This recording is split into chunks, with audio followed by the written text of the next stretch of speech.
Oh, hello, folks. This is Dmitry, and I've just had an interesting thought about two of my favorite activities that I want to share with you. My two favorite activities being orienteering and cryptic crosswords.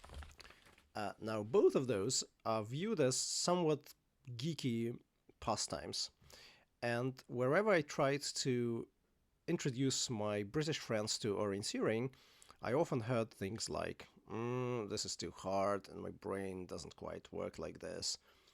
And these are the exact same words I heard when I tried to introduce some of my British friends to cryptic crosswords. Now, the interesting thing is both of those pastimes have their cousins, which are viewed as less geeky. Obviously, for orienteering, it is plain running, which is hugely popular here. And for cryptic crosswords, those are normal crosswords. For me, both running and normal crosswords are way less fun than orienteering and cryptics. And I guess this is one of my, spectacular failures as a teacher, because in order to teach some activity, you probably want to start by doing some easy version of it. Whereas the easier, say, orienteering becomes, the less fun it becomes. And so wherever I tried to introduce my friends to orienteering, we came to an event and I said, well, best value for money is on the harder courses. And so we ended up doing something like, if not black, but then blue in the color-coded British courses. Whereas they probably should have started with, orange. And maybe the same goes for cryptics, where I am mostly excited about the hardest thematic ones, and I try to explain to my friends what's so exciting about them, and maybe I have to start at the opposite end. The problem is, for cryptics, until very recently, there was no opposite end. So the easiest way into the world of cryptics, up until 2 weeks ago, was probably the Times Quick Cryptic, which was the crossword which is the crossword published every weekday in the Times and on Saturdays online. It's behind the paywall though, so you have to either go into the newspaper agent and buy your copy of the Times, or you have to be subscribed online. So you can't really send the link and say, well, just click on it. And that changed 2 weeks ago, because 2 weeks ago the new puzzle editor for The Guardian, Alan Connor, introduced The Guardian Quick Cryptic. And this is what I want to talk about. So The Guardian Quick Cryptic is a rather exciting idea, I think. So where it is very much designed to be, like the orange course of cryptics. So something that everyone can do because they give away a lot of, the rules in advance. So the main problem people face when they're trying to enter into the world of cryptics, and why they think their brain doesn't work like this, is that there are so many different types of cryptic clues, and when you look at the clue, you need to understand which type it is. So what they have done in the Guardian Quick Cryptic is they restricted, for each individual crossword in the series, they restricted the number of possible types to 4. So every cryptic clue, as in any other types of clues, has to begin or end with a definition of the answer, and with some exceptions, but not in this crossword. And then they just straight away tell you, well, then the clue is one of these 4 types. It's either an anagram, here is how that might work.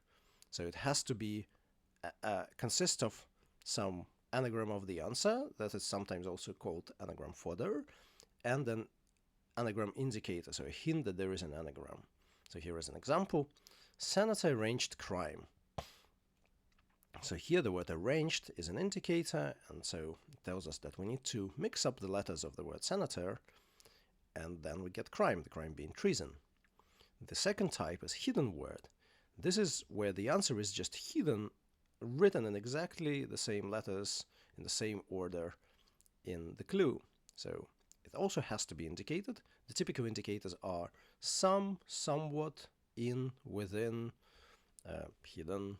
So some have altered mid, has inside it the word view, and that's a mid. So this is an indicator, this is the definition, and these words, you only need them for their letters, and not all of their letters, but some of their letters. The third one is charade, so a combination of synonyms. Here is an example. Qualify, to get drink for ID. To qualify is to pass. A port is a drink, as in port wine. Together, so to get here is just a link saying, you know, you take the word qualify and it gets next to it the word port, and you get ID. Passport is a form of ID. Finally, sound alike, so homophone, something that sounds like an answer. Excited as Oscars announced. So here, announced is an indicator for this type of clue. So the other possible indicators are reported, you know, sometimes they say like in audition or something. So Oscar here being Oscar Wilde, and Wilde as in Oscar Wilde sounds exactly like wild as in, you know, excited or, you know, not domesticated. So yeah, and now when you start looking at this crossword, now you know that the clue has to be one of these types. And so you can normally eliminate all the other types, and that makes your life much easier. So let's have a look at some of them. Okay, for some reason I highlighted this one already, so okay, let's look at it. Judge of cooked rabbit. So of here is a very typical link between a definition and a wordplay, and wherever it is used, more often than not, it means, you know, you get this definition from this wordplay. So the wordplay being this, you know, cryptic hint.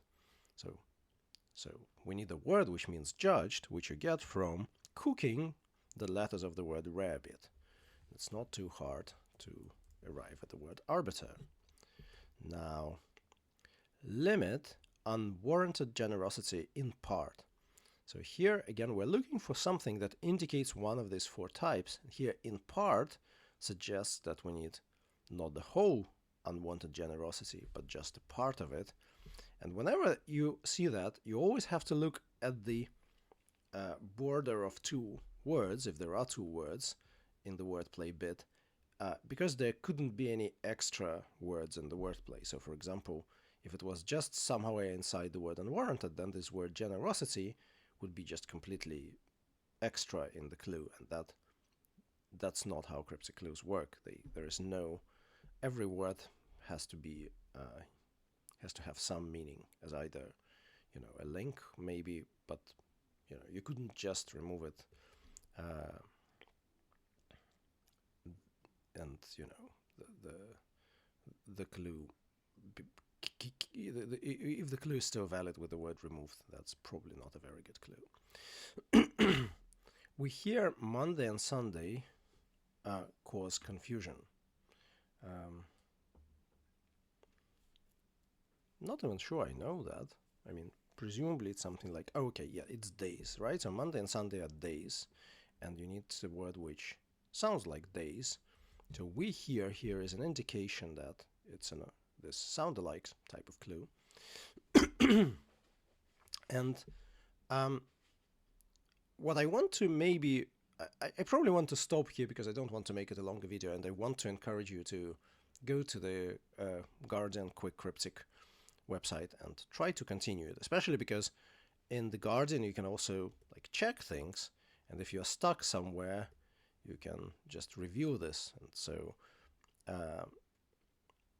that you can always get a hint, and then you can go to the wonderful website called 15 Square and get all the explanation for the individual clues. So it's a very friendly and welcoming community, actually, pretty much like Orienteers. So what I wanted to say here is that actually, when you look at it from this perspective, you realize that that's probably actually easier than just the normal quick crosswords.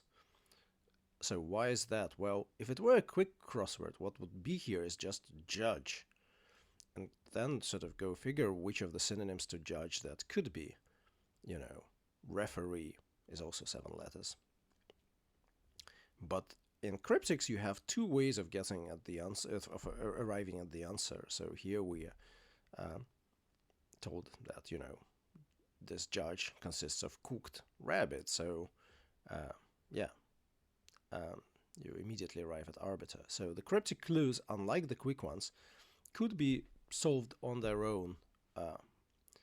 The other way that allows compilers to do in the harder crosswords is that you can clue a word which is fairly unknown, but you could still arrive at it using, you know, the crossing letters and the wordplay.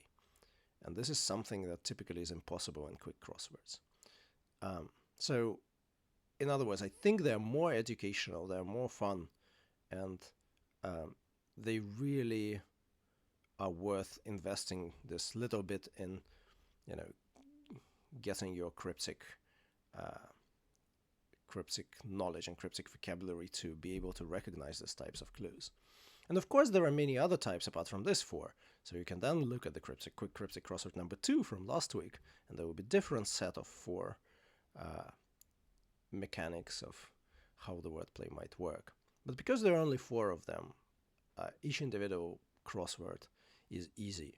But this way you then learn to recognize these indicators of these clue types in the wild, and that allows you to solve a much harder ones later. So I hope that, you know, you could maybe go and try this and possibly enjoy it. And then who knows, if you're a runner, maybe you'll try orienteering one day.